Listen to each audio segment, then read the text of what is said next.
how's it going? Welcome to the library. It's Saturday, so I'm sitting here curled up in my favorite library chair, reading one of my favorite banned books. It's called 13 Reasons Why. You may have seen the Netflix series about it, but the Netflix series and the book are so wildly different that if you pick up the book and read it, it's a whole different experience. So 13 Reasons Why was banned for obvious things like sexual content and suicide. People feel like this book depicts suicide as a good option for solving your problems. I would say to those people, they probably haven't read the whole book, because that is exactly the opposite of what it does.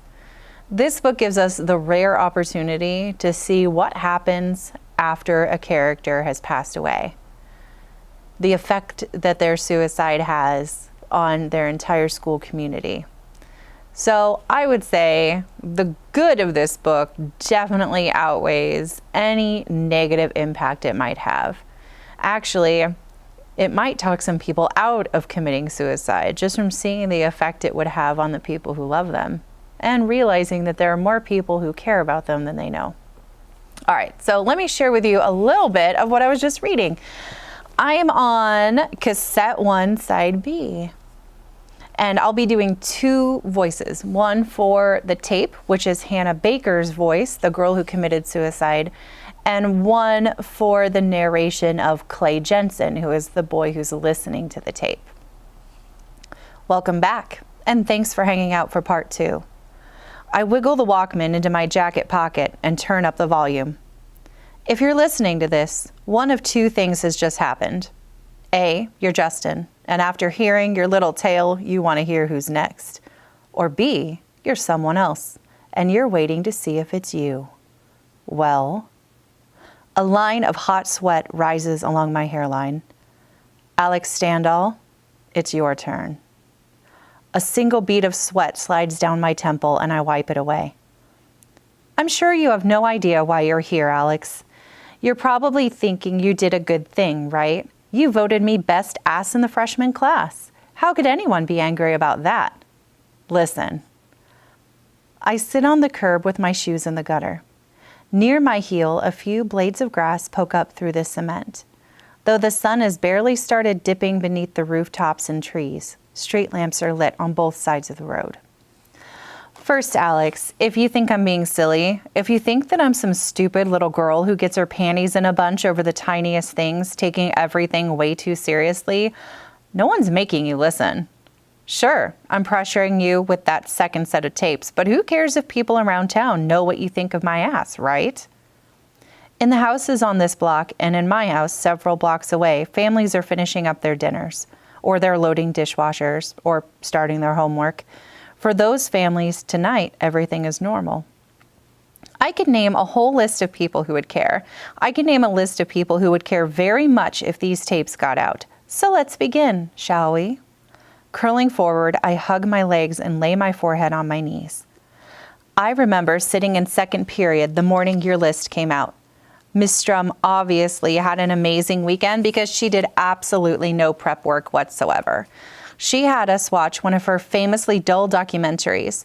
What it was on, I don't recall, but the narrator did have a thick British accent, and I remember picking at an old piece of tape stuck on my desk to keep from falling asleep.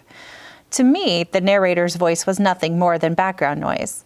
Well, the narrator's voice and the whispers.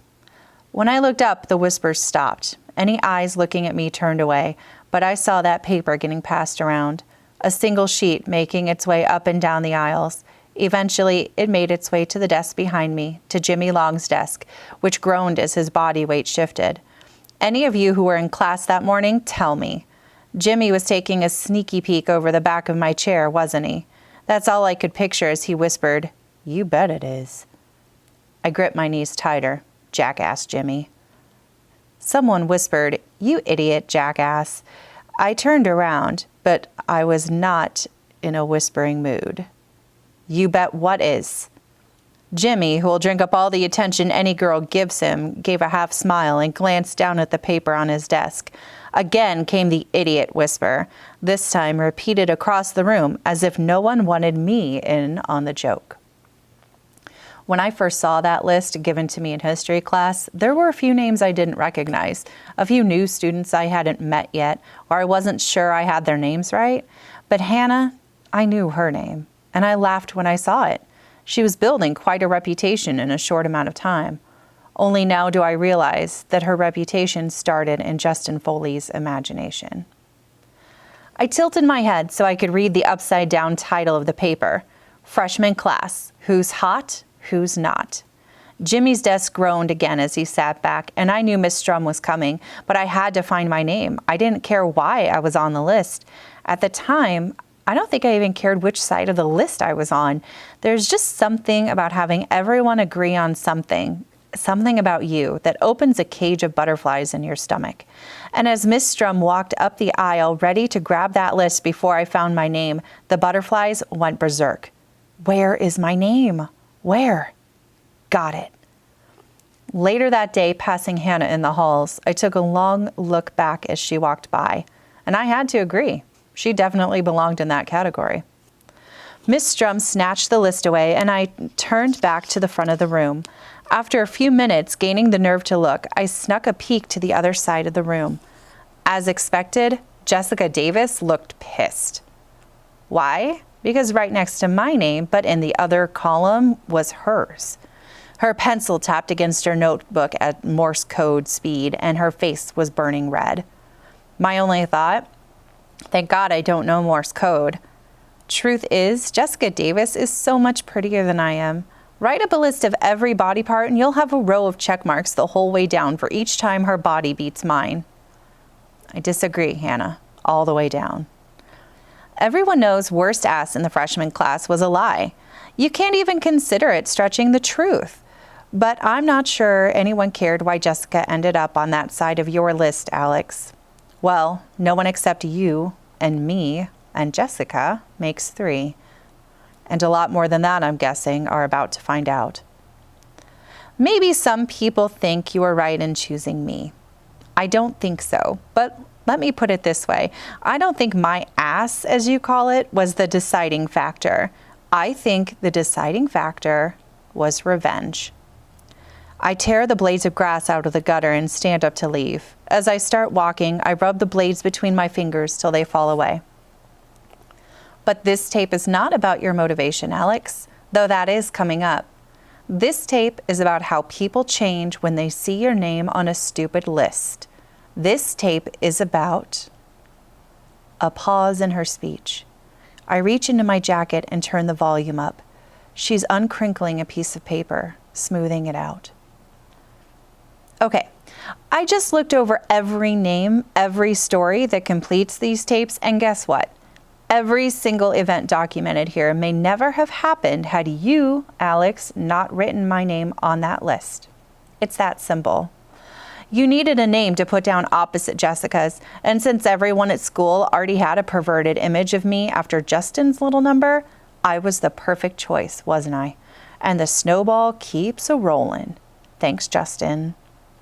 Alex's list was a joke. A bad one, true, but he had no idea it would affect her like this. This isn't fair. And what about me? What did I do? How will Hannah say that I scarred her? Because I have no idea. And after people hear about it, what are they going to think when they see me? Some of them, at least 2 of them, already know why I'm on here. Do they see me differently now? No, they can't, because my name does not belong with theirs. I should not be on this list. I'm sure of it. I did nothing wrong. So, to back up a bit, this tape isn't about why you did what you did, Alex. It's about the repercussions of what you did. More specifically, it's about the repercussions to me. It's about all those things you didn't plan, things you couldn't plan. God, I don't believe it. That's where I'm going to leave you on 13 Reasons Why. I hope if you haven't read the book that you do take some time to do that. Thanks for joining me in the library.